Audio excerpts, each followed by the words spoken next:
This is a horse on me. But I did find out that in a race for life and death, the police laboratory is where they make the photo finish.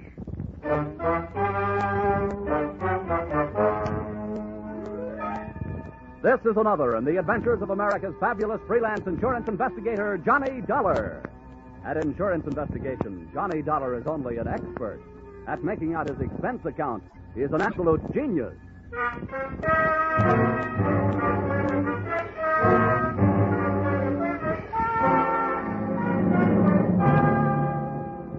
Expense account submitted by Special Investigator Johnny Dollar to Hartford Branch, Lloyd's Underwriters Association. The following is an accounting of my expenditures during investigation of the circumstances threatening the life of the insured, the racehorse pile driver. Or, he'd have been way off his feet if I didn't know my oats. Or, it's great to get a kick out of life so long as it isn't a kick in the head. Expense account item 1, 18 cents, one package of cigarettes. You may consider this a personal item, but that's where this case really started. At the cigar stand, ground floor, terminal office building, here in Hartford. I had come down in one of the elevators and noticed a little guy with a cane standing with a starter. After I passed him, I felt myself being pointed out. And not being the type who likes being followed for long periods of time, I gave myself a good reason to stop and look things over. Hello, Mr. Dollar. Hiya, Mac. Give me a pack of Luckies, will you? I just told you a pack when you came in. I know. But things may really start smoking any minute. Here. Good morning to you, sir. I've been led to believe that you were one Mr. John Dollar. Would that be a fact? Yeah. I'm Dollar. What can I do for you? Well, I am quite a famous fellow myself. Perhaps you've heard of the fabulous jockey Earl Sand? Yeah, but... Well, next to him, I was among the best. May I introduce myself? I'm the famous little Nettie Montana, sometimes called the short Johnny Longden. Shake hands. Oh, how do you do? Now, to business. I think I have a way for you to solve my problem and make yourself an honest buck besides. Oh, now, whoa, pony boy. You're wasting your time. I don't bet the horses. And when I do, I don't buy tips from touts. Oh, now, wait a minute, pal. I did not introduce myself for the purpose of being insulted. I will have you know that I, too, do not consort with touts. I will thank you to keep a civil tongue in your head. Oh, I can see this is going to be one of those days. What is your problem, mister? Well, it is a problem best not overheard by people in the lobbies of office buildings. But this much I can tell you. It is about a horse and $50,000 insurance. That is why I came to you. Well, I'd be richer if I'd known more about horses, and poorer if I'd known less about insurance. Maybe in this thing I can break even at least. Come on. I hope you are not too much of a purist to ride in a taxi. Little Nettie looked like he'd stopped growing physically at the age of 14. And every once in a while he talked like his mind had also called it quits at about the same time. The only thing slick about him was his hair. The only thing sharp, his clothes. Liars always talk too much, and little Nettie wouldn't say a word until we were inside my apartment. So even before he started his pitch, I half believed it. Well, to take it from the beginning, I was born in a stable, and that's not just a figure of speech. They brought the hot water in a feed bucket, so you can understand my deep affection for horses. Yeah. Now, on top of that, kindly consider this. One horse in particular, a very brave steed by the name of Pile Driver, has not only made me very famous, but has also made me a very large pile of hay. I have ridden Pile Driver to a win position since he was a maiden. Pile Driver, huh? Quite a hunk of horse. Uh-huh.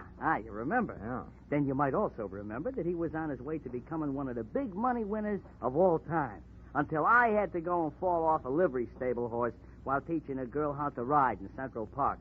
It busted up my leg, and I might add, my future. To say nothing of Pile Driver. He hasn't won a race since I got grounded. Yeah, well, what's all this got to do with insurance? Mr. Dollar, they are going to murder him. Oh? Can you guess why? I can try. Pile Driver is heavily insured. He's also no longer winning races. He is also a man who can't have a family.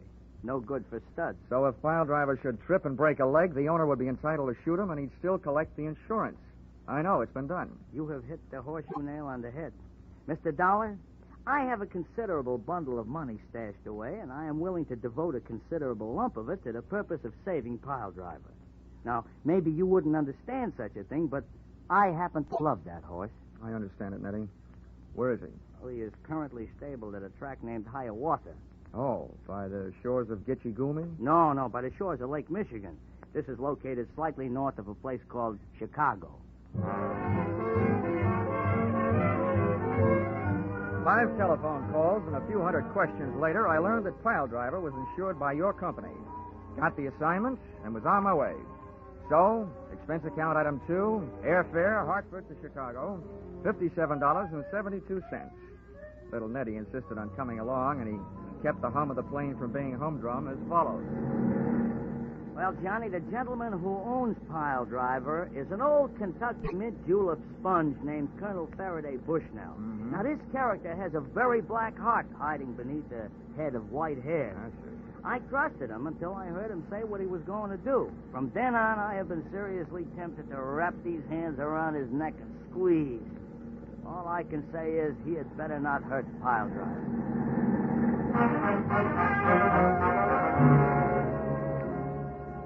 Expense account item 3, $16.40. Cab fare, Chicago Municipal Airport to Hiawatha Racetrack. Arrival time, 10 a.m. To me, a racetrack always smells good, of horses, green grass, and excitement. There you are, driver. Keep the change. Well, this, as the saying goes, is it, Mr. Dollar. You'll have to take it from here. Okay. Oh, hey, Yeah? one last word of warning. Watch out for his daughter, Lila. Well, why? Is she dangerous? To a guy like me? No. But to a guy like you, yes.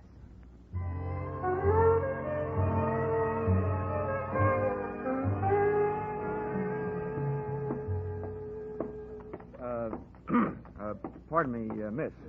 Can you tell me where I'll find the boss around here, Colonel Bushnell? Oh. I was just going to chase you away. But you don't look like just another hay and grain merchant. What you selling? I'm not. I'm buying. Where's your daddy? How do you know the colonel is my daddy? Well, he told me he had a pretty daughter. Oh, well, thanks. Who are you, mister? Well, as for the name, that's $20. As for my business, that's trying to buy one of your father's horses. Well, the colonel won't be back for a little bit, but I'm bossing while he's away. I'll tell you now, I don't think he's figuring on selling any of his horses. But I'll be glad to show them to you. Good enough. But there's only one I'm really interested in. Piledriver. Piledriver? Why, no, Daddy wouldn't sell him. Why not? Well, he's practically one of the family. He put me through the last 2 years of college. You mind if I see him anyway? Why, no, not at all. Right over here. Okay. Here, baby. You have company, darling. Meet Mr. Dollar. Whoa. Quite a horse. No, he's just a perfect dear, aren't you, darling?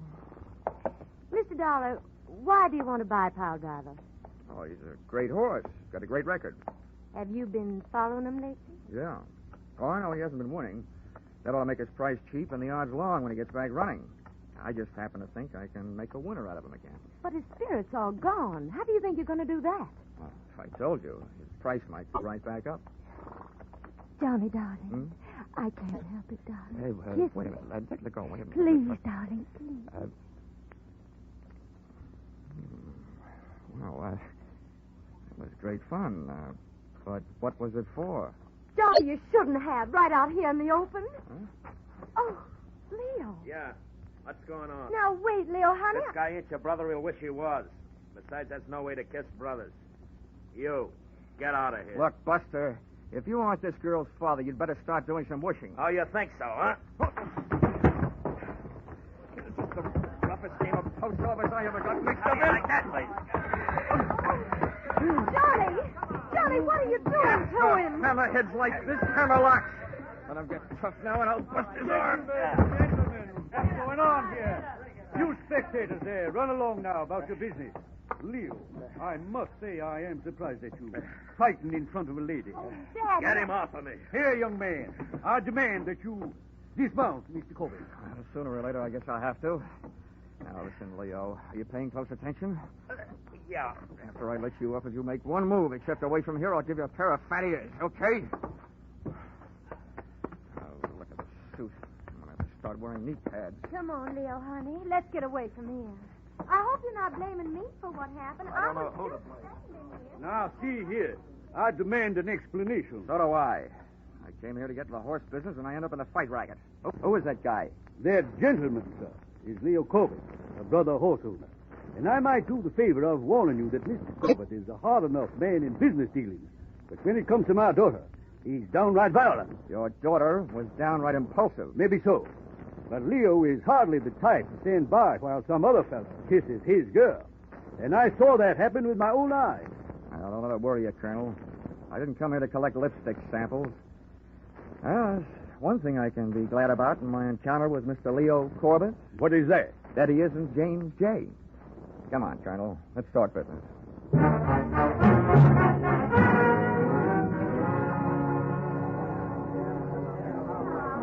Hey, bartender. Hey, Mr. Dollar, over here. Oh, never mind. There's my man over there.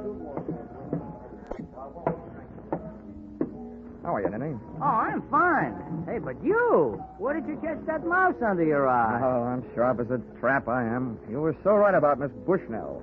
She's not only dangerous, she's daffy. Huh? I didn't know she could hit that hard. Well, she didn't. Let's just say that she has a novel way of introducing people to her boyfriend. Oh. You know him? Leo Corbett? Well, if I knew any more, I'd be the Racing Commission's witness. He owns a string of very fast horses who run very slow until the odds get right. Then he bets them up to the brisket, wins himself a potful. It's also rumored that he is stiff competition to the Perry Mutual machines. He books big bets among the owners. Well, they'll catch up to him sooner or later. They always do. Amen. But about that human glue factory, my friend, the horse-killing colonel, what with him?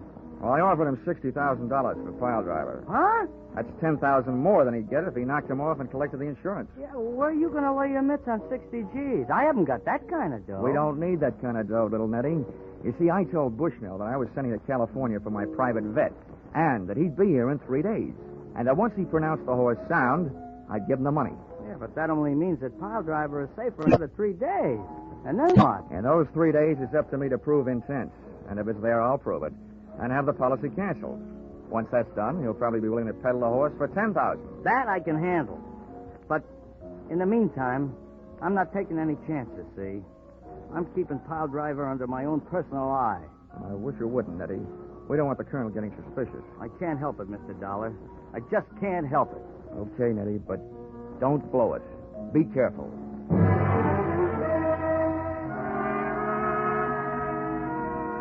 Like all racetracks, Hiawatha was surrounded by motor courts and bungalows with rooms for rent. So, expense account item 4, $3. Room rent. I set the tin alarm clock for 8 and my ear for any time and went most of the way to sleep.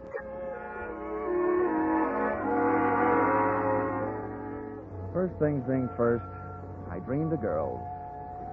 Then I dreamed a fire engine. And suddenly, I realized why. I was hearing some. I bounced out of bed and over to the window. There I saw an incendiary sunset hanging over the racetrack stables. I jumped into my pants and into the landlady's car and got over there as fast as the 1929 Ford could take me.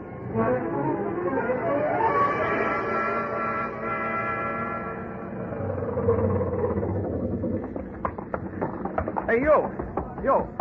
How'd it start? I don't know how, but the guards were looking for a little guy with a lamp who was hanging around. Oh, where'd he go? I didn't see him, but I hear he ran in the fire and didn't come out. Some crank, I guess. I had one particular horse to get to in a hurry. And I hoped one particular guy. The door to pile driver's stall was closed and padlocked. I crowbarred the stable out of the wood with the pick end of a fire axe. Threw the door open, grabbed a lungful of fresh air, closed my eyes and slammed into the smoke. I could have been smoked to death, burnt to death, or stamped to death, but I had to take the chance. Steady, yo. Whoa, pile driver. Now, take it easy. Easy, boy. I whacked him on the rump with the axe handle and then dropped it. I slipped to my knees, started groping across the straw-covered floor. I knew that if there was any air in there, that's where it would be. And if there was an ex-jockey in there, that's where he would be. And that's where he was. In the first corner I tried. I crossed it backwards, toward the door, dragging him, inch by inch, out into the clean, cold shower of fresh night air.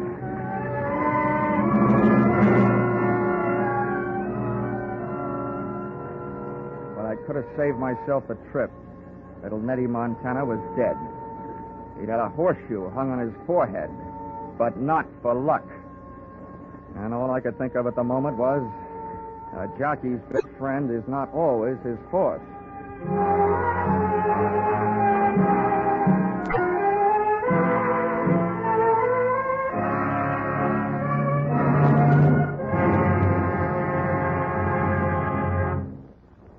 In just a moment, we will return to the second act of Johnny Dollar. But first, may we take just a moment from tonight's Johnny Dollar stories to remind you that 3 more fine adventure shows come your way each Saturday night on most of these same CBS stations. First, there are The Adventures of Philip Marlowe, based on the smart and tough Private Eye created by Raymond Chandler. Second, there's Gangbusters, one of the most famous crime shows on the air, reenacting outstanding police cases in real life. Third, there is Escape, a highly unusual adventure show which fulfills your need for escape. Hear these 3, Philip Marlowe, Gangbusters, and Escape, along with yours truly, Johnny Dollar, every Saturday night, won't you? Tune in this fall for the shows that you love best of all. Listen carefully. Here's the address. It's CBS. Now, with our star, Charles Russell, we return to the second act of yours truly, Johnny Dollar.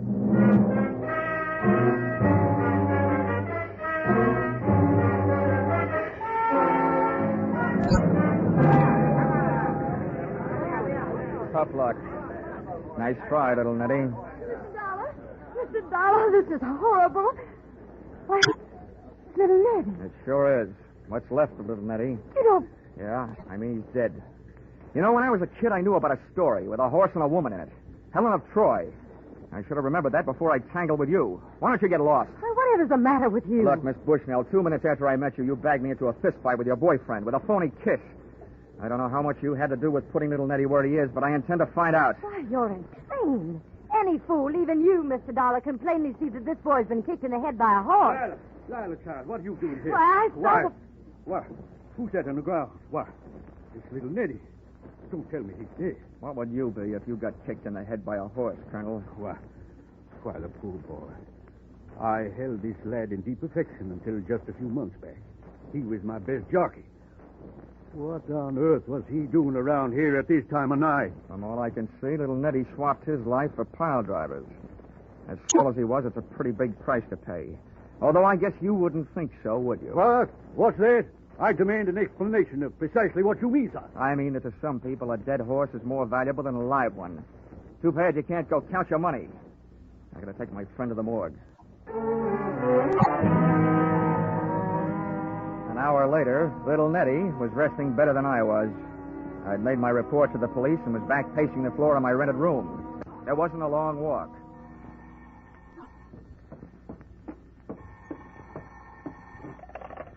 Yeah? This is Lila Bushnell. I gotta see you right away.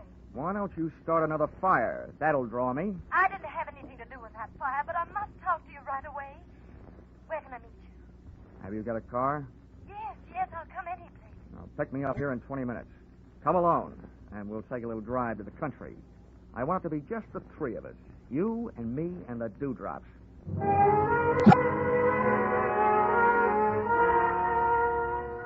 Dawn was making a dark gray promise in the sky when she picked me up, and a few easy-to-please birds had found something to sing about. During the first 5 miles, Lila denied everything except that she was a woman, and there was no hiding that. I had her pull in under a tree and said, "Well, then why'd you call me?" It was something you said to my father. About a horse being more valuable dead than alive. You sold me out once. What are you planning on now? Selling out your old man? You women. You know, if the truth is ever told, it'll probably come out that Goldilocks cut her grandmother's throat to swipe the gold out of her teeth. Please don't make fun of me. Fun, she calls it. Well, you got something to spill, get it off your chest. My father owes Leo Corbett $50,000. He lost it betting on pile driver. Leo's been demanding his money, and Father doesn't have it. And I heard Leo practically order Father to destroy pile driver for the insurance. And what did Daddy dear say to that? He said he'd do it. But I know he wouldn't. I know he didn't set that fire. How do you know? I just know, that's all. Now, that'll sound good to a jury. Why are you coming to me with all this stuff? Because you're our only hope. Can't you buy pile driver right away? It would solve everything. Everything but one thing. What's that? Why did you go to all that trouble to get me punched in the eye? Oh, that. Yeah. I just wanted to show Leo that he wasn't going to have everything his own way. And you look strong enough to do it. Wow. That's a stupid answer. Why not? Makes a stupid kind of sense. She dropped me off at my rooming house where I dropped off to sleep. It was, however, only a 4-hour plunge. Expense account item 5, $6.50. Cab fare to headquarters, Homicide Division, Chicago Police. That's one city where the cops were an old-fashioned star, but they sure do operate with a new-fashioned speed. As witness the enclosed report made by Lieutenant Craig 6 hours after filing of inquiry. According to the findings of the autopsy, Dollar, your hunch, or whatever you call it, was right. The deceased, little Nettie, was not kicked to death by a horse. Examination of the wound reveals that it was administered by a new horseshoe. The shoe on a horse's hoof would have left traces of straw, etc. We say that the fatal weapon was swung by person or persons unknown. As you suggested, he'd have to have been standing on his head to have the horseshoe make the mark it did if the horse had kicked him. The lieutenant had made only one mistake. He should have said person or persons known. Expense account item 6, 10 cents, 2 telephone calls.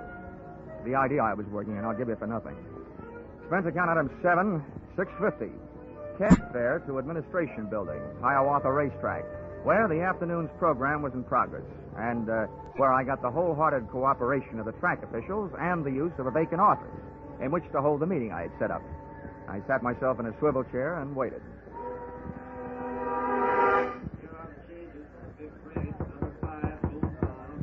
Come in.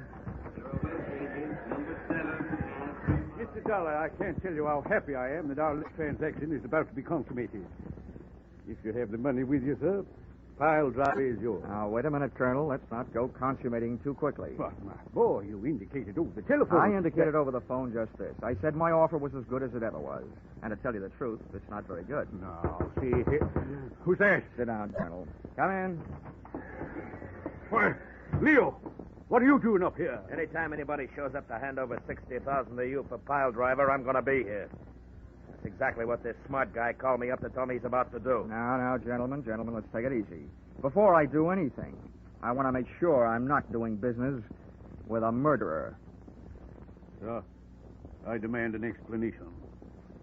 What about you, Leo? Yeah, so do I. Well, here it is.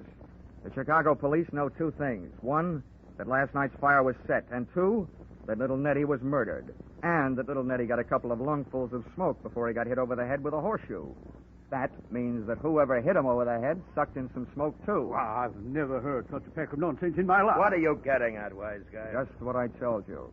I don't want to do business with a murderer, especially $60,000 worth. But I've made it easy on you to prove that you aren't. You see, I got a doctor in the next room with portable X-ray equipment. If you've got fire smoke in your lungs, it'll show up. Now, how about it? Why, this is ridiculous. Why don't you leave the Dick Tracy stuff to the funny papers? Because I don't feel like laughing. Now, once more, how about it? Get it, I still don't know what this tomfoolery is about, and I'll feel downright silly while I'm doing it, but I'm willing to take my chances. Okay. Leo, you're first. Follow me.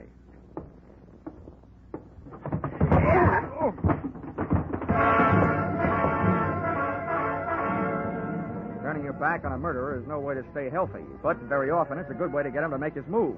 This one did, right out the door, knocking me down en route, and the chase was on. Out of the building and out toward the grandstand and the racing circle. And there they go. On the outside, Dreamy Boy by a neck. It's Protagonist by a wing, and it's Williger by a head. And at the quarter, it's Dreamy Boy.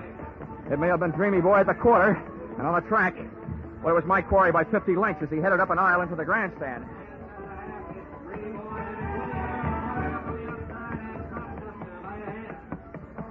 Dreamy Boy was still doing fine down there, and I was moving up here, but up near the top of the grandstand, and onto the ramp leading to the press box section.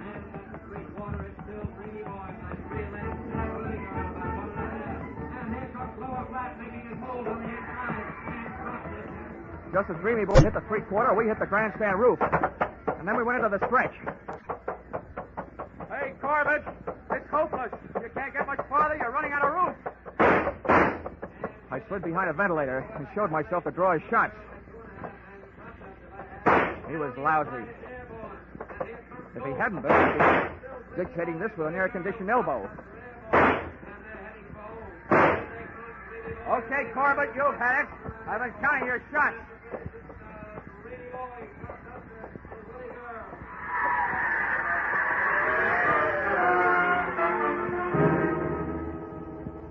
Corbett tried a few ventilators himself, and then apparently he decided the second time he fought me, he'd do better. He rushed in swinging. I was doing great trading punches, but he finally moved inside and threw one. I ducked low, but he came up fast with his knee. I sat down, and he took off, straight to the back corner edge of the pitched roof. He swung over the side and started to shinny down the 100-foot rain pipe. But that pipe was built to carry rain, not people.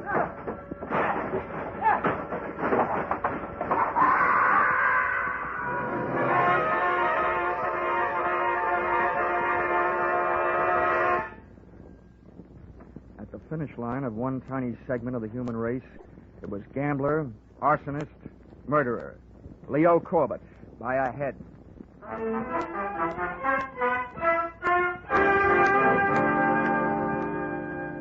Expense account item 8. Dinner for two at the Shangri-La in downtown Chicago. $34.40. Dinner itself only took 40 minutes and 8 of the dollars. The rest of the evening and the money was spent listening to the story of her life. A story which would not by any means win any Pulitzer Prize, or for that matter, any husband. But sometimes when you're interested in a girl like Lila, you have to act like you're interested in what she's saying. Expense account item 9, $57.72. Airfare, Chicago to Hartford. Item 10, $1.50. One book to read on airplane, titled How to Win at the Races. As if I just hadn't found out. Expense account total, $1,449.22. I guess you could call that horse sense. Signed, yours, truly, Johnny Dollar.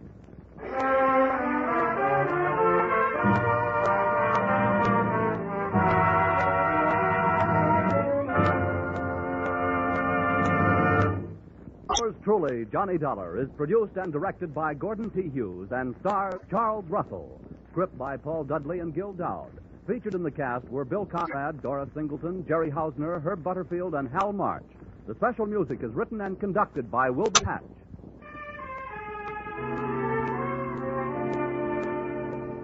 Be sure to be with us at this same time next week when another unusual expense account is handed in by yours truly, Johnny Dollar.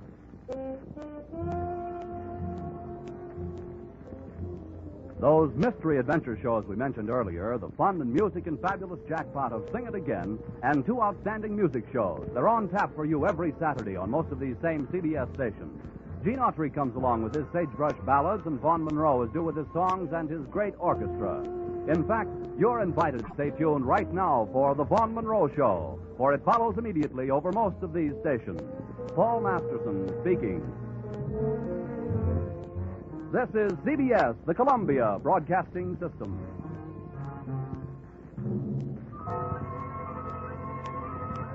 Mm-hmm.